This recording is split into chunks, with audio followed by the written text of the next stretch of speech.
Well, this was supposed to be the big comeback, wasn't it? This was the thing that was going to, well, reignite everything and show, in fact, that Meghan Markle had something more than just her own self-important beauty, as she said, heart attack beautiful, right? She also had a brain, and more importantly, was going to treat us all to the female founders, the people that had put business into the forefront, making women, well, big, you know, they did it all their own way. Now, I'm all for that, as you know. I'm fascinated by, of course, people's climb to the top, men, women, whatever. It's just the thing about how do you get there and what are the big breaks. Now, when you think about it, recently Meghan Markle has had something of a publicity blitz, you know, trying to get on particular shows like, of course, Drew Barrymore, and then sitting down with the IT Cosmetics founder, Jamie. And you would have thought that this would have resulted in people wanting to flock over, of course, and support her.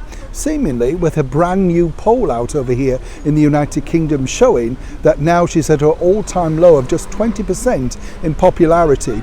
Well, I'm not too shocked about that, if I'm honest, because if you don't go to a country and you're not exactly respectful of it, then what do you expect?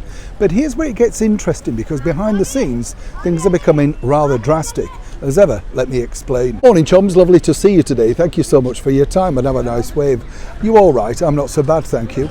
Now, the thing about, I've said this before, I know, and I like to share these things, but I'm not a podcaster. I don't really have time to listen to things like that, you know. If I'm going to listen to something, you know, it would have been in the old days like a cassette audio book. You don't see many of those now. And I don't mind those dramatizations and stuff on the radio. But a podcast, I don't understand sitting watching two people with a microphone. It just, I don't get it. I'm talking to you and I'm singularly talking to you, but just to have, I don't understand it. You know, I'm not attacking anybody, but on the BBC, you know, you see these things, the political podcast, and you think, well, okay, if you've gone to that level, why didn't you put some decoration in the studio and perhaps some titles, you know? It's a funny thing, isn't it, how words can suddenly become the in vogue. And this is the thing with Meghan and her podcast, Female Founders. You know, this was the thing that we were going to discover about Meghan, what a clever woman she was, all of that sort of stuff, right? But as we're like 3 or 4, are we 4 or 5 in now? I'm not quite sure.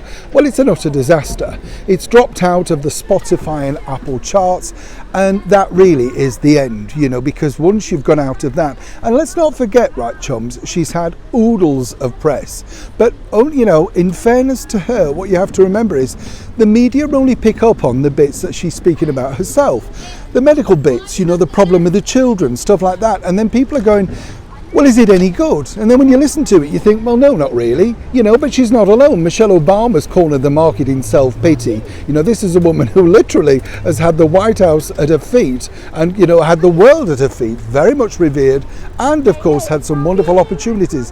But seemingly when you listen to her, don't know whether she's going through a bad time or not, but everything is a drag, including her husband, Barack Obama. So what happens now to Meghan's, well, female founders?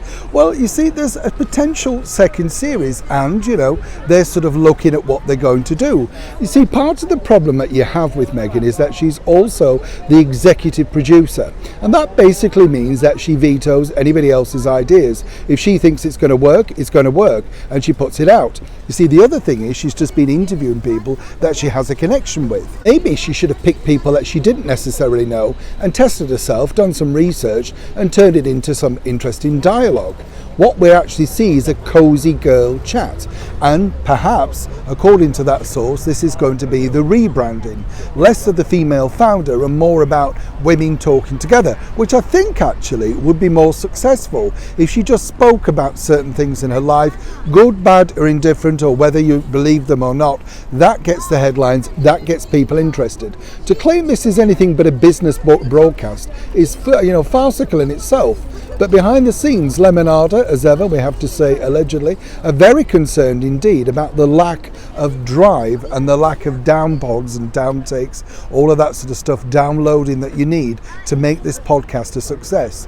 And the bottom line now for Meghan Markle is, where does she go from here? Netflix continues to be hanging by a thread. We're still no further forward with her latest launches, and now the podcast.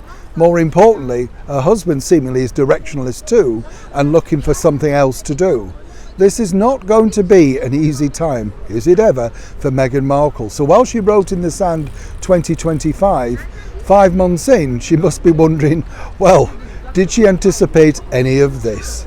Neil Sean, Hyde Park, London.